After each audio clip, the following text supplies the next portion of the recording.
अस्सलाम वालेकुम जी, आप देख रहे हैं भाई साहब सियालकोट और मैं हूं नदीम गौरी। जिंदगी में और कुछ सुना हो ना हो, आपने एक फिक्रा जरूर सुना होगा।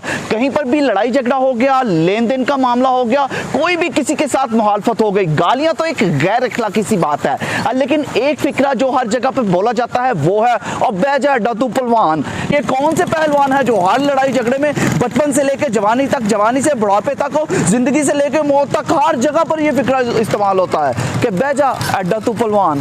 हम लोग मिलवाने जा रहे हैं आपको उन पहलवानों के साथ जिनकी गैर मौजूदगी में उनका नाम इस्तेमाल किया जाता है, और लड़ाई झगड़े में नहीं, बल्कि आज हम इन पहलवानों को आपसे ऐसी जगह पे मिलवाने जा रहे हैं कि ये लोग आपको खुशियां बखेरते नजर आएंगे। सियालकोट के हर बासी के लिए एक बड़ी जबरदस्त और खुशी की खबर है।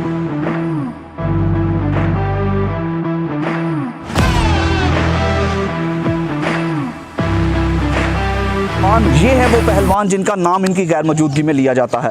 कोई ऊपर है और कोई नीचे, कोई छोटा है कोई बड़ा है, मतलब इस तरह ये बड़ी ज़बरदस्त फाइट की जा रही है। इसको बोलते हैं दंगल और इसको बोलते हैं कुश्ती। कुछ उस्ताद पहलवान भी बैठे हुए हैं। इनका नाम है शाहद पहलवान रंगपुरिया। इनका भी एक बड़ा नाम है, बड़ी तारीख है। सबसे पहले तो हम दंगल की बात कर रहे हैं। इसके साथ ही अगर इस तरफ आ जाएं तो वहाँ पर खड़े हैं उस्मान पहलवान, जो कि बच्चों को बता रहे हैं कि इस तरह दंगल लड़ा जाता है, क्योंकि आपका नाम आपकी गैर मौजूदगी में आएगा। और बैजा अड्डा तू पहलवान, यही पहलवान है। सियालकोटियों के लिए इन्हीं पहलवानों की वजह से एक बड़ी खुशी की खबर भी हम आखिर में आपको देंगे। आपका दिल बाग बाग हो जाएगा। सबसे पहले पहलवानी, उसके बाद एक बड़ी खुशी की खबर। तो हम जाएंगे खाड़े के अंदर, लेकिन खाड़े के अंदर ऐसे नहीं जाना, क्योंकि इसका तकद्दुस है और यहाँ पर जूता पहनकर नहीं जाया जाता। यहाँ सबसे पहले तो अपने शूज़ वगैरह रिमूव करेंगे, उसके बाद तो जो कि पहलवानी पर ही बात हो रही है, तो इंटरनेशनल पहलवान शाहद पहलवान रंगपुरिया के साहबजादे उस्मान पहलवान मेरे साथ मौजूद हैं। सबसे पहले हमें ये बताएं कि सियालकोट ही नहीं, पूरे पाकिस्तान में, हमारे पाकिस्तान का ट्रेंड है कि कहीं पे भी लड़ाई झगड़ा, लेन देन, बदमाशी का मामला हो तो कहते हैं बैजा अड्डा तू पहलवान। ये मामला क्या है? नहीं, ये तो सिर्फ लोगों ने थोड़ा सा पहलवान नाम को बदनाम किया हुआ है। पहलवान तो बिल्कुल ही लड़ाई से परहेज़ करते हैं। एक दफ़ा का वाक़या है, हमारे सियालकोट के गूंगा पहलवान थे, वो अपने वालिद के साथ ट्रेन में सफ़र कर रहे थे, तो कुछ लोगों के साथ उनके वालिद की लड़ाई, थोड़ी सी तलख कलामी हो गई, तो वो उनके वालिद से बदतमीज़ी करने लग गए। उन्होंने बेटे को कहा कि यार मैनू तंग पे कर देने, तो इन्हां दा कोई इलाज कर। गूंगा पहलवान ने कहा कि नहीं अब्बा जी, मैं कुछ कीता ना तो फिर ख़राब होएगा काम। लेकिन जब बाप की बात माननी पड़ी तो एक दो को उन्होंने मारा, तो फिर बाप ने हाथ जोड़े, छड़ दे पुत्र मर जाएगा कोई।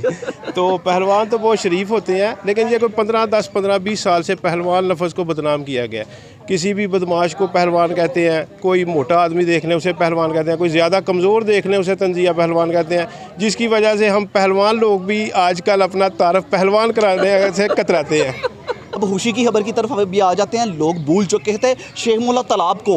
हर बंदे की ज़ुबान पर यही था कि यार ये बंद कर दिया गया, हमारी इतनी तारीखी जगह को बंद कर दिया गया। तो आप कैसे कामयाब हो गए यहाँ पर दंगल करवाने में? सुना है दोबारा उसको खोला जा रहा है, दंगल करवाया जा रहा है वहाँ पर, जिसकी ये तैयारियाँ भी हमें नज़र आ रही हैं। जी, ये DCO सियालकोट साहब की बहुत मेहरबानी है कि उन्होंने सियालकोट में तालाब शेख मौला बख्श, जो दंगल की वजह से मशहूर था और कुश्तियों के लिए पुराना जाना जाता था, जहाँ पर रुस्तम हिंद और रुस्तम ज़मां भी कुश्ती लड़के गए हैं, उसे दोबारा कुश्तियों के लिए उन्होंने खोल दिया। और इंशाल्लाह 4 जून 2023 इतवार वाले दिन शेख मौला तालाब में ही पंजाब लेवल का बहुत बड़ा एक दंगल होने जा रहा है, जिसमें रुस्तम पंजाब अदनान टहरावाला और उसमें लिया रज़ाक पहलवान के दरमियान बड़ा मुकाबला हो रहा है। उसके अलावा भी पंजाब के सारे पहलवान हिस्सा ले रहे हैं और इस दंगल का चर्चा बहुत ज़्यादा हो रहा है पूरे पाकिस्तान में कि वाकई सियालकोटियों ने दंगल करा के दिखा दिया। हम एम ही नहीं कहते, सियालकोटी जब भी करते हैं कमाल करते हैं। तो शेख मौला तालाब जो कि लोग भूल चुके थे यहाँ पर, इस वक्त वहाँ पर ख़ास तौर पर आपकी मेहनत से उस जगह पर क्या क्या तैयारियाँ चल रही हैं?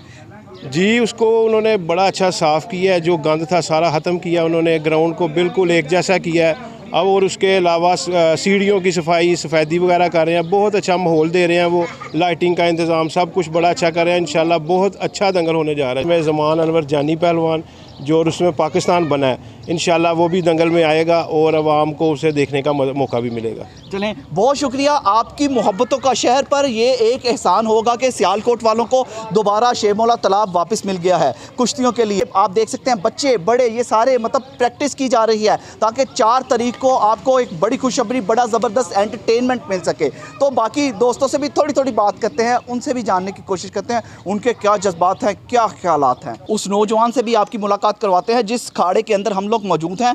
तो इस खाड़े की तैयारी इस नौजवान ने की।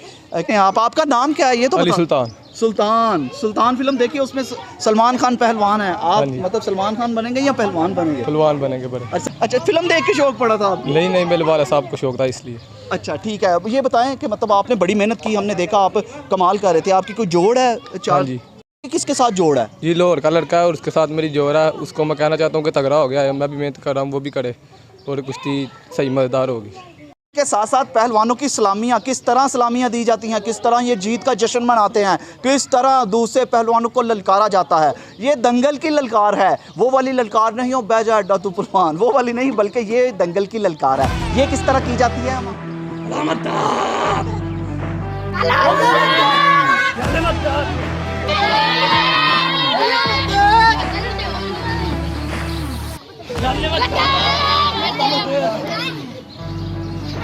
सुरतुकी के इस माहौल के अंदर सियालकोट में ज़बरदस्त किस्म की एंटरटेनमेंट दी जा रही है। 4 जून को शेरमौला तालाब के अंदर दंगल देखना ना भूलिएगा। खुद भी आएँ, दोस्तों को भी लेके आएँ ताकि हर कोई देखकर दंगल फ्रेश हो जाए। और इनकी तैयारी से अपने भाई नदीम गौरी को 4 जून तक इजाज़त दीजिए। अपना बहुत सा ख्याल रखिएगा और हमें दुआओं में याद रखिएगा। अल्लाह हाफिज़। पाकिस्तान जिंदाबाद।